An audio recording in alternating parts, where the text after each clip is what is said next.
You know, I invited everybody. Everybody was there. The Beckhams was there. I remember Beyonce was there. Jamie Foxx, Ashton, Cameron Diaz. I mean, it was Will Smith, Chris Rock. Everybody that was moving and shaking in Hollywood. More than 100 new civil lawsuits could soon reveal some high-profile celebrity names, allegedly involved in P. Diddy's SX trafficking scheme. According to the attorney filing the suits, some celebrities are desperate to settle outside of court to keep their names out of the headlines. And with literally thousands of accusations against Diddy and more than 100 civil suits coming down the pipeline, how will these alleged offenders be able to keep up? And if these startling accusations are true, could they face charges? Stay with us to break it down. Diddy is finally facing the consequences for his alleged actions over the past few decades, but he might not be going down alone. According to the federal indictment, Diddy is accused of some serious crimes, and it's clear he wasn't acting by himself. When asked about potential additional arrests, prosecuting attorney Damon Williams stated, "The investigation is ongoing, both regarding him and anyone else we believe was involved in committing the crime." It's worth noting that the Southern District of New York is known for being selective with the cases they pursue. So if they're coming after Diddy, it means they've gathered a mountain of evidence to support their case. The big question is, which celebrities are being implicated? Who should we be suspicious of? And what really went down at these infamous freak-off parties everyone's talking about? It turns out the situation is even worse than many suspected, and there have been subtle clues dropped by Diddy and his inner circle for years that we've overlooked. We'll take a closer look at the allegations and explore Diddy's connections to other celebrities, figuring out who might also be at risk of indictment.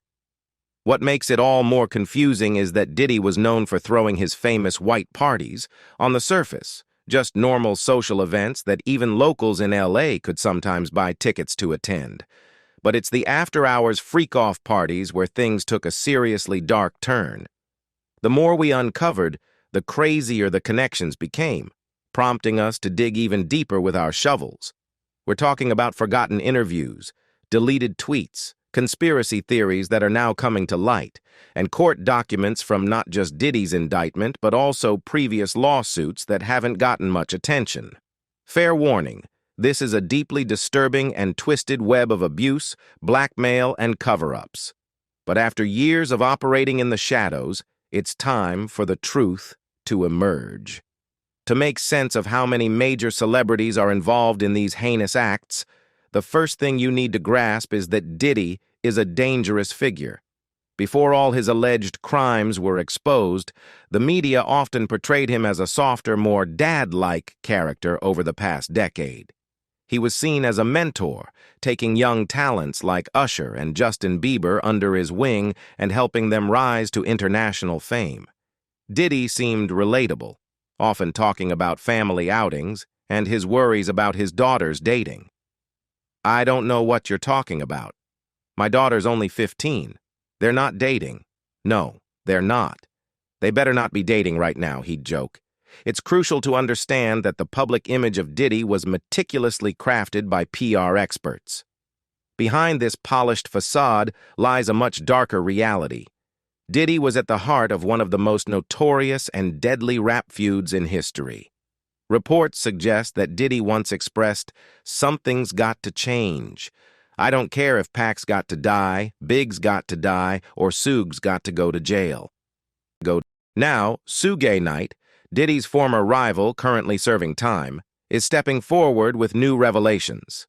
Adding to the intrigue, Diddy has been linked to a troubling pattern of suspicious deaths, which we delved into in our first video about him.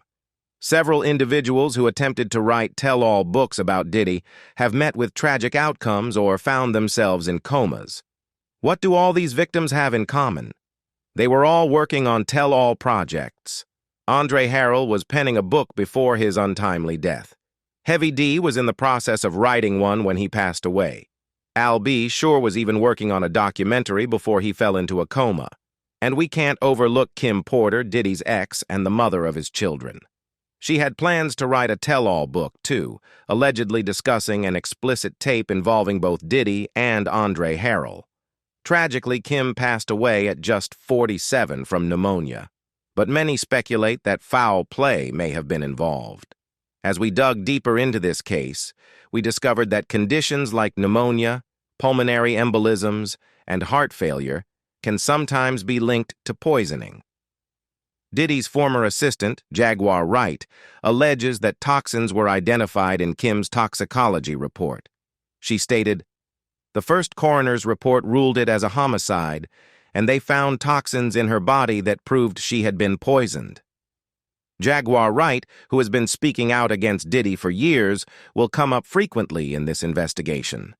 While some of her claims initially seemed far-fetched, ongoing police investigations are starting to validate her assertions. Interestingly, Corey Gamble, Kris Jenner's longtime boyfriend, was reportedly present when Kim's body was found. He also has close connections to Diddy. There's so much history between Diddy and the Kardashians that we could easily fill another video just by exploring those links. In April, we uncovered 7 deaths and 4 attempted murders connected to Diddy, and now even more suspicious incidents are coming to light. If you think the poison theory is far-fetched, consider this. Diddy reportedly refuses to eat in jail out of fear of being poisoned himself. As we continue to dig into the evidence surrounding these victims, potential accomplices, and the bystanders who chose to stay quiet, we have to remember why so many people were afraid of Diddy.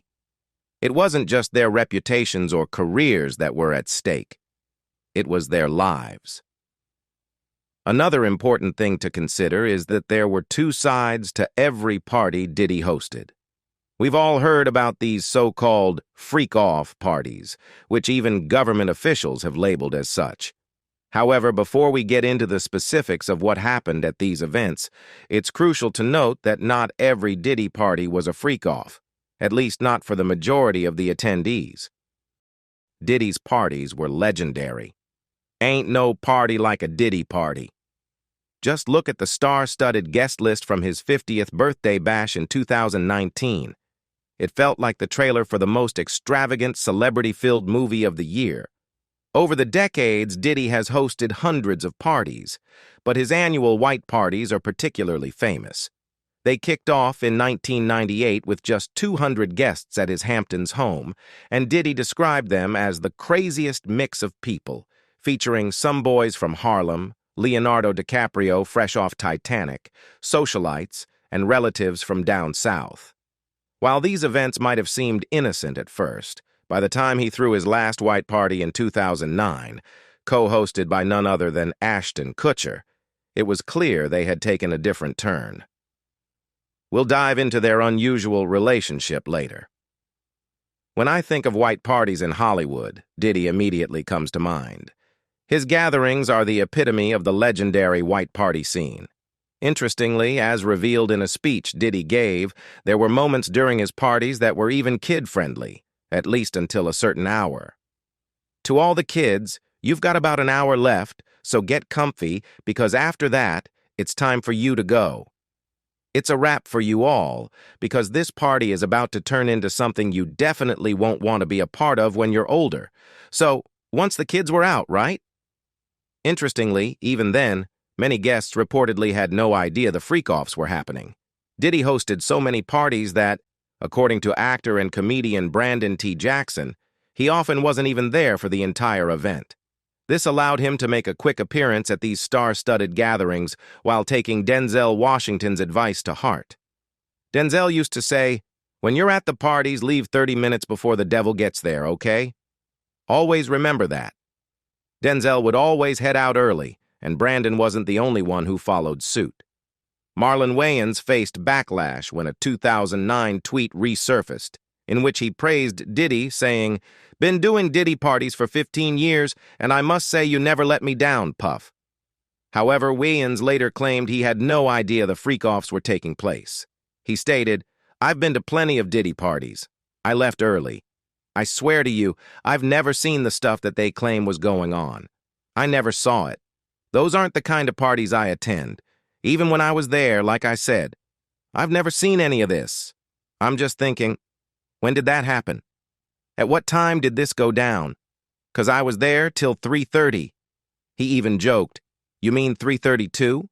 So they waited for me to leave like, all right, good, that Wyans guy's gone, he talks too much.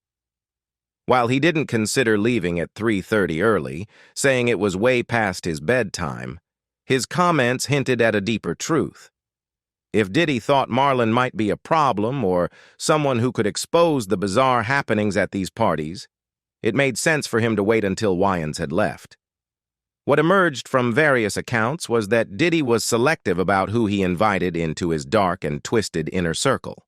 One alleged partygoer, Tony Willer, known as the Gay Yao, revealed he was specifically recruited to join the freak-offs, despite not knowing what they entailed at the time. He explained, P. Diddy doesn't reach out to you himself. He has his people contact you so it can remain confidential. You know what I'm saying? This suggests that not everyone who attended a Diddy party was automatically complicit in these freak-offs, which might be inspired by Atlanta's Freaknik Festival. The truth has been emerging through both the indictment and numerous witness testimonies. Back in March 2024, when Diddy's house was raided, reports began to surface about ultra-kinky after-parties where attendees engaged in various adult activities. While there's not much to criticize if all participants are consenting adults, it soon became clear that consent was not always present. For instance, Diddy himself shared some questionable party advice during an appearance on Conan's show. He said, "This is what you need to do. Women. Beautiful women, of course. Beautiful women, beautiful men for the ladies, of course. We need, alcohols, right? Alcohols, right? Not just one alcohol, alcohols, right? Different blends. You need the ladies, you need the booze, you need, some water. I don't know if you guys have noticed this. A lot of ladies drink water at parties. So, if you don't have what they need, they're going to leave, right? Gotta keep them there, right? You need locks on the doors." Diddy seems to be using science to ensure that guests at his parties get drunker than they realize. It's clear he was aware something was amiss with his party scene, as he hinted in a 1999 interview saying, "You're going to hear about my party. They're going to be shutting them down. They're probably going to be arresting me, doing all types of crazy things." So, what did the feds uncover during their 2024 raid? The results were surprising. They seized firearms and ammunition, including 3 defaced AR-15s and a large-capacity drum magazine. Additionally, they found evidence linked to the freak-offs, including electronic devices containing images and videos of multiple victims involved in those activities. On top of that, they confiscated an astonishing number of personal lubricants and baby oil, over 1,000 bottles total, that Diddy's staff allegedly used to prepare hotel rooms for the freak-offs. Diddy's lawyers attempted to downplay the situation, claiming he just scored a great deal at Costco. However, Costco fired back, clarifying that they don't even sell baby oil in any of their North American stores. Even Costco wants no part in this story. They also discovered an astonishing 784 dildos at Diddy's LA home. If you're curious about what that looks like, here's a picture of agents standing next to their surprising find. On a more serious note, one DHS agent who raided Diddy's Florida home made a chilling comparison, stating that Diddy was just as bad as Epstein, only the worst sexual predator in recent history. The agents reported that certain rooms in Diddy's mansion appeared to be dedicated to sex, equipped with cameras everywhere. They noted, if you attended those sex parties, you were being recorded from every possible angle, including some you wouldn't even know about.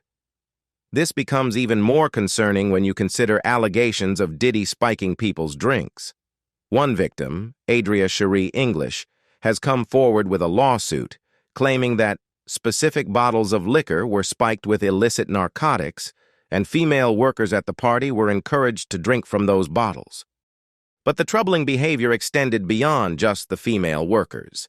A drug dealer who used to supply these parties claimed he always avoided the champagne flutes. Then there's a separate story from Nikki Heaton, which we can explore in more detail in another video. She alleges that when she was just 19, Diddy gave her and her manager spiked drinks and then attempted to assault her alongside Kanye West. It was strange because, as I stood there trying to figure out what was happening, I noticed that Diddy kept looking at me while Kanye kept glancing at my manager, Lauren. They seemed to be exchanging looks, and I felt like they were watching me oddly. I thought, let me just pretend to drink. I won't actually do it. It seemed to please them, so I went along with it. But I immediately felt like something was off with my drink. I wasn't sure what to do. I saw my manager take a sip, and after I'd had a couple of sips myself, I noticed her face turning red. Suddenly she was speaking loudly and joking around, which was so unlike her. She's usually terrified of people and barely speaks. In that moment, I realized that the drinks were definitely laced with something. Combs reportedly orchestrated and managed the so-called freak-offs, often recording them electronically. These events could stretch on for days, involving multiple commercial sex workers and a range of narcotics like ketamine, ecstasy, and GHB, which Combs provided to ensure the victims remained compliant. Diddy's staff would prepare the rooms in advance with supplies like baby oil and set up flattering lighting, almost like a film shoot, which aligns with the fact that Diddy was secretly filming everything. They even coordinated travel for everyone involved. Diddy famously owns a private island he amusingly calls Love Island, which likely served as a backdrop for these illicit activities. It was a full-fledged operation. The indictment notes that participants often required IVs after these multi-day sessions filled with ketamine cocktails and other drugs. Given all this alleged footage, it's no surprise that since Diddy's indictment, black market tapes have started surfacing around Hollywood. Adria's attorney, Ariel Mitchell, confirmed this, stating that tapes have already begun circulating and being offered to people within the industry. One individual even reached out to shop for a specific video they had and wanted to see if the person in the video was interested in buying it before it became public. Now that the nature of Diddy's infamous freak-off parties is coming to light, the question remains: how did he manage to recruit people to participate when they might not truly want to be involved? It appears he wasn't shy about using blackmail to pull individuals into his orbit. Recent revelations about Diddy's reliance on blackmail are starting to surface, with clips emerging from various sources, some new and some previously overlooked. One notable clip features Aubrey O'Day from her 2022 interview on Call Her Daddy. "Diddy fired me," she stated. "Not for the reasons he said on TV. I don't know what I can or can't say legally, but let's just say it's everything you could imagine why someone would want to fire someone. I wasn't willing to do what was expected of me, not talent-wise, but in other areas. You sign a million NDAs and contracts that strip away your rights, so you're really operating in an environment where you have no control." Her account adds a layer of legitimacy to the narrative surrounding Diddy. But he didn't just target his artists. One reporter learned this lesson the hard way. "I knew this man for decades. I interviewed him many times and attended some of his PG-rated parties years ago. One day, someone I loved dearly needed a break, so I reached out to Puff and asked if he could take my family member on as an intern. He agreed, and for about 3 months, everything went great. The internship was exciting, until one day it abruptly ended when Puff said to my family member, 'Either come home with me for the night or the internship is over.'" Diddy was willing to push boundaries without hesitation. After all, when people tried to speak out against him, they were often labeled as crazy, just like Jaguar Wright had been for so long. If that wasn't enough, he would also leverage any tapes or sensitive information he had on them to keep them quiet. This strategy of blackmail and control over people's careers was crucial in maintaining the facade of his entire empire. Let's not forget, this is the same man who is suspected of being involved in multiple murders. Lawyers representing victims in the latest sexual assault lawsuits have revealed that some assaults date back to the 90s, while others occurred as recently as 2022. Many of these individuals only felt safe enough to come forward once Diddy was behind bars. Honestly, it's understandable why they would take both his spoken and unspoken threats seriously. Analysis suggests that Diddy was not above blackmailing anyone, even those tied to a cartel. The feds are currently prosecuting Diddy for human trafficking, a charge that some have tried to dismiss as the government overreaching. Critics argue the feds are just trying to take down Diddy because he's a successful black man. When they couldn't pin anything on him related to taxes or his business, they started digging into his personal life. However, it seems that Diddy was knowingly engaging in trafficking, almost like something out of a movie, willing to threaten a cartel to maintain control. In recent years, Diddy has faced over a dozen lawsuits, with some drawing more media attention than others. One lawsuit, however, flew under the radar and left many stunned. Alfredo P. Gonzalez, an incarcerated member of the Kaloa drug cartel, filed a suit against Diddy in August for $666,000, an obvious nod to the number of the beast. The reason for the lawsuit? Defamation and loss of profits from his drug-dealing activities? It's no wonder the judge dismissed the case. You can't sue someone for damages when what you're doing is illegal. Alfredo's account of the situation raises eyebrows. He claims that on May 5, 2021, he received a call from one of Diddy's business partners who mentioned that Diddy wanted to discuss potential deals with the Kaloa cartel. While Alfredo was open to setting up drug deals with wealthy clients, he was taken aback when the business partner revealed that Diddy was looking to make a deal to get some young girls and boys for a party in New York. Alfredo firmly stated that the cartel does not engage in trafficking underage children, but the business partner pressed on, assuring him that Diddy had everything on lock, implying that there was nothing to worry about.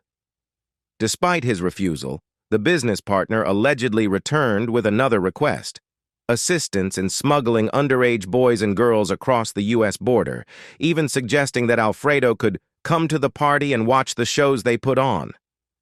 This raises a chilling question. If Diddy was willing to negotiate with a cartel for the trafficking of minors, how severe was his treatment of the victims he did manage to exploit? Prosecuting attorney Damian Williams confirmed that evidence from multiple victims supports the claim of Diddy's extensive and controlling influence over those caught in his web. The indictment mentions multiple victims, but specific numbers can't be disclosed at this time. However, it's clear there are indeed several individuals who have endured this trauma. The federal charges outline a serious situation, and in addition to the indictment, there are already 11 other lawsuits in circulation, numbers that continue to increase beyond what anyone anticipated. After Diddy's arrest, lawyers Tony Busby and Andrew Van Arsdale reached out to those affected, and they received an overwhelming response of over 3,000 replies in just 10 days. When they focused on survivors with credible evidence, they still ended up with more than 120 lawsuits filed in Miami, Los Angeles, and New York. What's particularly distressing is the age range of the survivors at the time of the incidents, with victims as young as 9 years old. One individual, taken to an audition with Bad Boy Records in New York City at that young age, claims he was exploited by Sean Combs and several others at the studio, all under the false promise of a record deal made to both him and his parents. Many survivors credit their newfound courage to one of the first individuals to come forward, Cassie. After meeting Diddy in her late teens and signing with Bad Boy Records, Cassie was in an on-and-off relationship with him for over a decade. In 2018, she made headlines by filing a lawsuit that accused Diddy of serious misconduct, including allegations of coercive behavior, intimidation, and substance manipulation. Since her allegations emerged, unsettling footage has surfaced showing Diddy in a troubling light, including incidents where he appeared to chase Cassie out of a hotel room while only wrapped in a towel, exhibiting aggressive behavior before dragging her back into his room. These incidents seem to corroborate Cassie's claims and have resonated with other survivors as well. According to the indictment, Diddy allegedly employed various tactics to maintain control over his victims, including using others to monitor them and prevent them from leaving, concealing their injuries, or tracking down those who attempted to escape. To understand what is meant by monitoring victims and preventing them from leaving to conceal injuries, the experiences of Diddy's ex-wife, Kim Porter, offer some insight. As mentioned in previous discussions, former employees have alleged that Diddy tapped Kim's phone for years. Why go to such lengths unless he wanted to keep track of her every move? This behavior raises serious concerns about his state of mind. There's even an alarming incident from 2005 when Diddy reportedly broke Kim's nose during an argument while they were voting, only to fly in a plastic surgeon to discreetly repair it afterward. This mirrors Cassie's claims that Diddy would often hide her away in hotels for days to allow her injuries to heal. The indictment also states that Diddy's associates would actively seek out and contact victims who tried to escape. His methods resembled those of a mob boss, using others to carry out his wishes. There are so many disturbing cases that we could easily dedicate another video to exploring them all. It's a truly unsettling situation. Take Joy Dickerson-Neal, who alleged that Diddy recorded her without consent while she was in college, and Lisa Gardner, who claimed Diddy and R&B singer Aaron Hall assaulted her when she was just 16. Lisa stated that Diddy even came to her house the next day and choked her until she lost consciousness. Then there's Aurelia Graves, who accused Diddy and his bodyguard of drugging, restraining, and assaulting her while recording the incident. We can't forget about the Lil Rod lawsuit we discussed in our previous video, which includes serious allegations ranging from misconduct to Diddy allegedly covering up an incident involving his son Justin and a friend. It's hard to imagine what these victims experienced, especially given Diddy's troubling history alongside his current actions. It's clear why they felt trapped, largely due to Diddy's network of associates. So, who are these associates we keep mentioning, and how deep does this go? Some names have already surfaced, and the list continues to grow. We've been looking into various celebrities linked to Diddy, from Megan Fox to Justin Bieber, to assess the validity of these claims and conspiracy theories. Lil Rod sparked the first major wave of allegations when he filed his lawsuit in February 2024, just before the raid on Diddy's home. However, not every name mentioned points to wrongdoing. For instance, Prince Harry is included merely as an example of the kind of foreign dignitaries that Diddy's associates could connect with to maintain the illusion of high-profile parties. Lil Rod never suggests that Harry was aware of any illicit activities or did anything inappropriate. In contrast, Cuba Gooding Jr. is alleged to have inappropriately touched Lil Rod, with video evidence supporting this claim. Additionally, Lil Rod asserts that Diddy was grooming him for Cuba. Young Miami appears in two contexts. First, she's listed as one of the participants in Diddy's events, alongside others like Daphne Joyce, Stevie J, and Jade. Second, it's claimed that Young Miami's cousin was involved in an incident with Lil Rod in 2022. The CEO of Motown Records, Ethiopia Habtemariam, and the CEO of Universal Music Group, Charles Grange, are specifically accused of profiting from Lil Rod's exploitation. They aren't the only executives facing scrutiny. Since Diddy's arrest, several high-profile resignations have raised eyebrows. On September 16th, Diddy was arrested, and the following days saw a string of significant resignations. On September 17th, Kevin Liles, CEO of Warner Music's Elektra 300 Entertainment, stepped down after 20 years with the company. The next day, Kaz Kobayashi, CEO of Warner Music Japan, also resigned without naming a successor. Then, on September 19th, Randy Goodman, CEO of Sony Music Nashville, announced his retirement. The timing of these departures seems too coincidental to ignore. You'd think Randy might have chosen a different week to announce his retirement, especially as people on Twitter began highlighting the suspicious nature of the first two resignations. But when you delve into Diddy's celebrity friendships over the years, things get even more intriguing. There's Steve Harvey, whose connection with Diddy is a whole saga in itself. This includes Diddy's relationship with Steve's daughter, Lori, and their meetings in Europe for double dates with Steve and his wife. There were even rumors that Steve left the country, but those claims were later fact-checked and found to be false. Usher, who was likely a victim himself, was reportedly recruited by Diddy at a young age. Jaguar, Diddy's former assistant, supports this view. People look at Usher and don't see that he was a victim. They don't realize he was the one who had to be rushed to the hospital. I only learned about it from people around Puff at the time. Additionally, it's worth recalling that Kim Porter was working on a tell-all book when she passed away. An alleged email from her stylist to a YouTuber has surfaced, stating, "I met with Redacted this past Sunday evening, and she showed me the rough drafts Kim sent her. It will blow your mind."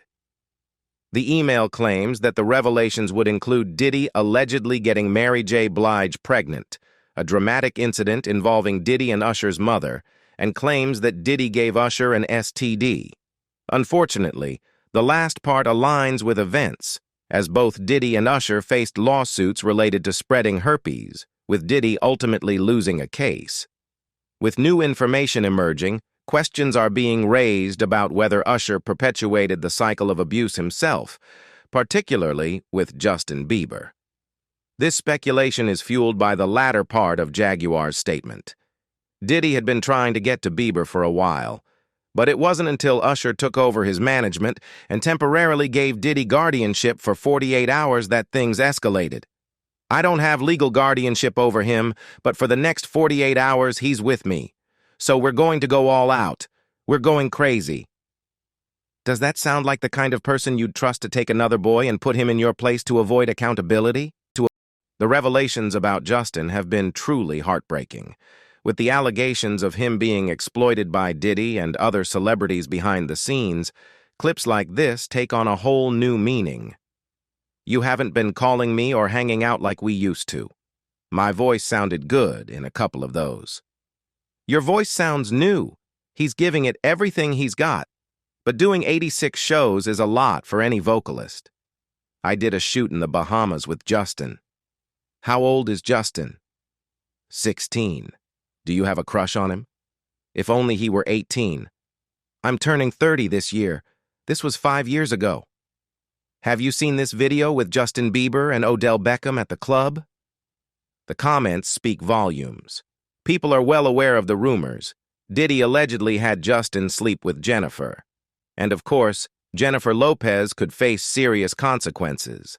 It's well known that she and Justin have attended Diddy's parties together for years. Going back to 1999, when she was dating Diddy, she was at the club with him and Shine the night Shine was involved in an incident where a woman was shot in the face during a confrontation. There have long been suspicions that Diddy may have been the one who fired the gun, with Shine taking the blame. Now, Lil Rod's lawsuit alleges that Diddy claimed JLo was the one who brought the gun into the club that night. Jaguar has supported this assertion, stating that JLo had a firearm in her purse and gunshot residue on her hands when Natana was shot. Adding another layer to the drama, Suge Knight has suggested that JLo's appearance in some of the videos seized during the Diddy raid could explain her recent divorce from Ben Affleck. Reports indicate that the authorities found numerous videos featuring JLo during their search of Diddy's home, leading many to speculate that they might have shared this information with Ben. It's easy to imagine that he couldn't view her the same way after learning what was revealed, which could shed light on their separation. There are also whispers that 50 Cent may have leaked sensitive tapes of JLo and Justin Bieber to the FBI, although concrete evidence for this claim is still elusive. Regardless, could JLo and Ben's divorce be a strategic move to protect their assets and keep Ben insulated from the fallout? Only time will tell. However, knowing Diddy's history of severe abuse provides a troubling context for the domestic violence depicted in JLo's work, including her album, This Is Me. Now, other individuals who have come under scrutiny include Leonardo DiCaprio, who attended Diddy's first white party in 1998. However, his team has since clarified that he hasn't been in touch with Diddy for many years. Aside from Diddy's lavish 50th birthday celebration, Leo only made a few appearances at Diddy's house parties during the 2000s. Pink is another name that has raised eyebrows. Her Twitter account vanished around the same time as Usher's, and while Usher claimed that hackers were responsible, Pink hasn't been active on Twitter in quite some time and doesn't have any known connections to Diddy. Megan Fox, on the other hand, does have established ties to Diddy. Although her Twitter account has never been particularly active, many noticed that she deleted a number of posts from her Instagram in May 2024. Given her experiences in Hollywood, where she was often overly sexualized at a young age, if Megan were indeed linked to the more controversial parties, it's more plausible that she was a victim rather than someone involved in any wrongdoing. Next up are some high-profile individuals who have recently unfollowed Diddy, including Steph Curry, LeBron James, and Meek Mill. As for Steph, I couldn't uncover much beyond a friendly tweet he sent back in 2017. LeBron, who has partied with Diddy over the years, still remains under consideration, given his close connections. Meek Mill is a different story altogether. He not only has a history of partying and collaborating with Diddy, but there are also some questionable moments caught on camera, such as Diddy referring to Meek as daddy. Plus, Meek's own lyrics include the line, "I hope they forgive me for what I did with Diddy." According to Lil Rod's lawsuit, a Philadelphia rapper who dated Nicki Minaj, presumably Meek, was also implicated in inappropriate activities involving underage individuals and sex workers on Diddy's yacht. And there are allegations of a personal connection with Diddy as well. This context certainly adds another layer to Meek's defensive posts. I also can't overlook the complex relationships that Jay-Z and Beyoncé have with Diddy, or how Diddy is intertwined with the entire Kardashian clan, including Kanye West, Corey Gamble, Travis Scott, and Tyga. There's just so much to unpack there that we think it deserves a separate video to explore in detail. The last name I'll mention is quite a topic in itself: Ashton Kutcher. Remember when he co-hosted the Final White Party with Diddy back in 2009? Their friendship has always had a bit of an odd edge to it. There's even footage of them interacting with underage girls on Tiny Chat, a site similar to Omegle that was popular among teenagers. That's a pretty unsettling detail, but it's just the beginning. Interestingly, they weren't just having casual chats. They actually helped raise $1.5 million for the site in 2011. Now, according to someone close to Ashton, likely from his team, he reportedly regrets his friendship with Diddy. He feels misled, betrayed, and manipulated. However, given Ashton's past associations with both Diddy and convicted rapist Danny Masterson, his connections to Scientology, and that rather lackluster apology video for Masterson, there's definitely a lot to unpack. Plus, he has a history of objectifying underage individuals on his show Punk'd, and has been criticized for using questionable statistics in discussions about his charity work. With all that context, I'm not sure how genuine Ashton's claims of shock and betrayal really are. Regardless, it seems his team is taking a defensive stance, with insiders suggesting that Ashton is worried because Diddy could potentially reveal damaging information or turn against anyone to avoid facing consequences. As you can see, the list of names continues to expand, and I genuinely believe we're just scratching the surface as the investigation unfolds. One person even noted that in RICO cases, it's common for authorities to offer immunity to individuals who can testify against the higher-ups or the key players involved. If these individuals were drawn into this world when they were younger and have since found success as entertainers, rappers, or singers, the feds might be inclined to provide immunity in exchange for their testimonies. After all, many of them were initially introduced to this lifestyle by Diddy under the impression that it was the only path to success. By coming forward with information about him, they could potentially free themselves from any legal repercussions. A wave of bombshell lawsuits is poised to unveil the names of several A-list celebrities connected to the notorious freak-offs associated with Sean P. Diddy Combs. As the legal storm gathers strength, some celebrities are hastily seeking to settle their potential involvement, desperate to keep their names out of the public discourse surrounding Diddy. With thousands of accusations leveled against him and over 100 civil suits expected to follow, the question looms. How will these alleged offenders manage to navigate this unfolding scandal?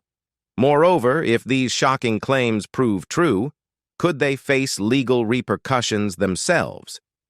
To unpack the situation, former federal prosecutor G. Rossi has stepped in to provide expert analysis. It has been a tumultuous month for the 54-year-old music mogul who has found himself entangled in a federal indictment. Diddy has been behind bars throughout October, facing serious charges including racketeering, conspiracy, sex trafficking by force, fraud or coercion, and transportation to engage in prostitution. These developments come on the heels of more than a dozen civil suits alleging that Diddy orchestrated a sprawling trafficking operation that spanned decades. The civil lawsuits and federal indictment paint a chilling picture of Diddy's alleged conduct. They outline a disturbing pattern in which Diddy or his associates reportedly drugged victims, often sexually assaulted them, coerced them into sexual encounters with prostitutes, and filmed these acts. This darkly sensationalized practice was referred to as freak-offs, a term that recurs in both the civil suits and the indictment documents. Authorities have suggested that they possess recordings tied to these incidents, which reportedly contributed to Diddy's arrest. While it is confirmed that Diddy features prominently in these recordings, whispers have surfaced indicating that other high-profile individuals may have also been caught on camera during these illicit encounters. Houston-based attorney Tony Busby, who is leading the charge with over 100 civil claims against Diddy, has been at the forefront of these revelations. Just this week, 7 additional civil suits were filed, naming Diddy as the defendant. The allegations in these suits span a troubling timeline from 1995 to 2021, with numerous accusations, including a particularly egregious allegation involving a minor. Busby has indicated that more lawsuits are imminent, and he suggests that some prominent celebrity names are expected to surface in connection with these claims. Just one day after announcing a series of bombshell lawsuits, attorney Tony Busby opened up about the potential implications for high-profile celebrities connected to Sean P. Diddy Combs. As speculations swirled around the identities of those who might be named in the lawsuits, Busby was approached for insights into the matter. A lot of people are talking about names that could come up in these lawsuits. You referenced that some of these names are pretty high profile and could shock us. What can you tell me about those names? Are there a lot of people that could be implicated in future crimes? He was asked. The inquiry delved into whether the alarming details that might emerge could lead to criminal prosecutions. Busby took a cautious approach, emphasizing the stark differences between civil and criminal proceedings. Well, I'm very careful to talk about whether someone did or did not commit a crime, he explained. The civil system operates under a different standard than the criminal system. Criminal authorities are particular about which claims they choose to pursue because their standard of proof is beyond a reasonable doubt. In contrast, the civil system uses a lower threshold, the preponderance of the evidence, or more likely than not. While he refrained from commenting on specific allegations or potential criminal culpability, Busby acknowledged the likelihood of additional individuals being implicated in the forthcoming lawsuits. There's no doubt that will be the case. Some of these events and assaults occurred at specific people's homes, various venues, hotels, and clubs. We know there were individuals present in the room when some of these incidents took place. He asserted, if you participated in it, benefited from it, encouraged it, or merely watched it unfold and failed to intervene, especially in the case of minors, you may hold civil liability. However, Busby was cautious about naming names at this stage, stating, we want to be very careful about who we name. An error in that respect could have significant consequences for everyone involved. I'm not going to be the person who starts naming potential individuals and smearing reputations without cause, because the case is fundamentally about credibility. Each of the clients we represent is someone I am proud to advocate for, and I believe wholeheartedly in their cases. It's essential to include every liable party when we file these cases. When pressed about the names that would be revealed, particularly why they might come as a surprise, Busby acknowledged the gravity of the situation. I've gotten this question so many times. I know you're doing your job and want to find out who these people are, but I think I'll just leave it at this. It was a secret that everyone seemed to know about concerning what transpired at these parties. He elaborated on the insidious culture surrounding these so-called after-parties, describing a long-standing pattern of behavior that had persisted for years. The way it typically unfolded was quite consistent. Certain individuals were specifically invited to exclusive venues. Upon their arrival, they were offered a particular drink, which they were expected to consume. Refusing to drink often resulted in being forcibly removed from the gathering. Tony Busby has made it clear that he views anyone present at the infamous freak-off parties associated with Sean P. Diddy Combs as potentially complicit in the alleged crimes. If you were around, if you were watching, and in any way participated, you're complicit, he stated emphatically. For Busby, the distinction between direct participation and passive observation is critical. He believes that those who actively engaged in the activities should face serious consequences. Anyone who did should be under the jail, he asserted. However, he acknowledged that the ultimate decision regarding culpability lies with law enforcement and the judicial system. And his focus is not only on those who may have directly participated, but also on identifying all individuals involved in facilitating, benefiting from, or profiting off these disturbing events. My job is to find and ferret out all the people involved, Busby explained. Busby alluded to a substantial list of potential defendants, stating, "I've said it before and I'll say it again.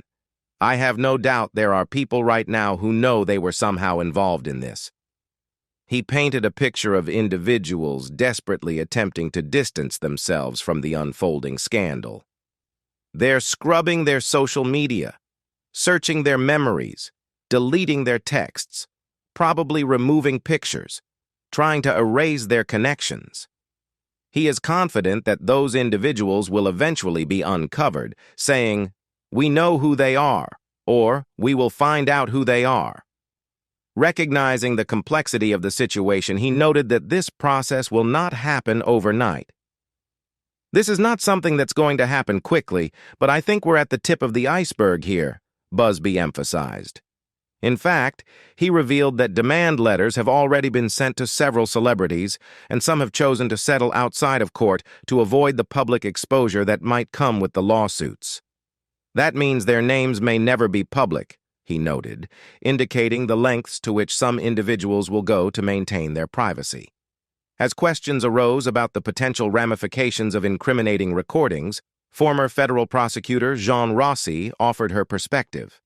The focus shifted to the high-profile celebrities allegedly entangled in Diddy's sex trafficking scheme. "Some of these celebrities are reportedly settling outside of court before their names become public," Rossi remarked. "What are your thoughts on that?" She explained, "They're delaying the inevitable. Those who settle are likely receiving non-disclosure agreements, which provide a layer of privacy.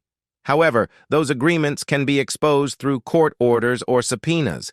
The information among the parties might remain confidential, but if a court proceeding arises, they may be required to disclose who they are and the details surrounding their involvement."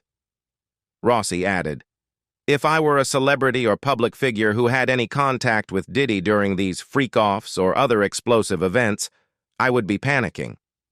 She underscored the notion that while settling might seem like a protective measure, it merely postpones the inevitable consequences. An aggressive federal prosecutor, or group of them, will likely seek to uncover those names, she stated, highlighting the potential for a broader investigation. Reflecting on the gravity of the situation, Rossi reminded that those celebrities connected to Diddy need to examine their past interactions closely. They have to think, "I was with P. Diddy. I was at this party," she cautioned. "It might be recorded. It might be out there somewhere." As the scandal surrounding Sean P. Diddy Combs deepens, the question of what those potentially implicated in the case are doing becomes increasingly pertinent. Legal experts suggest that if these individuals have not already retained attorneys, they should have done so long ago. If the people who may be involved are not getting attorneys, they should have gotten one yesterday or a month ago, warns legal analyst Jean Rossi. The urgency is clear. Without legal representation, they are placing themselves in significant jeopardy, potentially facing indictment and serious charges. At best, they might be corroborating witnesses, she explains. Rossi highlights the relentless nature of the federal prosecutors involved in the case, particularly from the Southern District of New York, renowned for its rigorous legal approach. They'll likely be referring to these lawsuits and reaching out to see who these people are, she states. The conversation then shifts to the possibility that celebrities whose identities remain unknown could face charges. "If I were the prosecutors, I would consider the Southern District of New York one of the best U.S. attorneys' offices," Rossi remarks. She elaborates on the strategy they might employ, noting that there are likely 4 key prosecutors overseeing this case. "I don't know if they'll add more defendants because they want to keep the indictment clean," she explains, drawing a parallel to the legal maneuvers seen in high-profile cases, such as those against former President Trump. "If you bring in other people, you have motions to sever and conflicts to manage," she points out. In many cases, individuals may be added as unindicted co-conspirators, meaning they could be named in the indictment without being officially charged as defendants.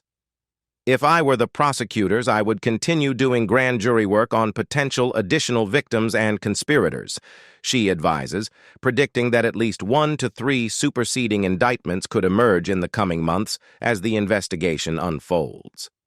The conversation then raises a critical question. Should those celebrities aware of their involvement in the alleged activities reach out to federal prosecutors to offer information? She explains that the only circumstances under which this might occur would be if, in consultation with their attorney, they conclude they are part of a conspiracy and have violated federal laws. In that case, they may want to reach out to mitigate their situation, to stop the bleeding or delay the inevitable, she notes. However, she cautions that this decision heavily depends on the assessment their attorneys make regarding the strength of the evidence against them. "If they don't have any strong legal exposure, if I were their attorney, I'd say, leave it alone. Don't reach out. Let them come to you," she advises. Conversely, if there is substantial evidence implicating them, I would call the prosecutors because it's likely they'll be added at least as unindicted conspirators. Ultimately, Rossi reiterates her earlier prediction that P. Diddy may remain the sole defendant in this high-stakes case. "The feds want to go after him. He's the kingpin in all of this," she states firmly. Right now, Diddy's federal trial is scheduled for May of 2025, but ahead of that, he's due back in court on December 18th.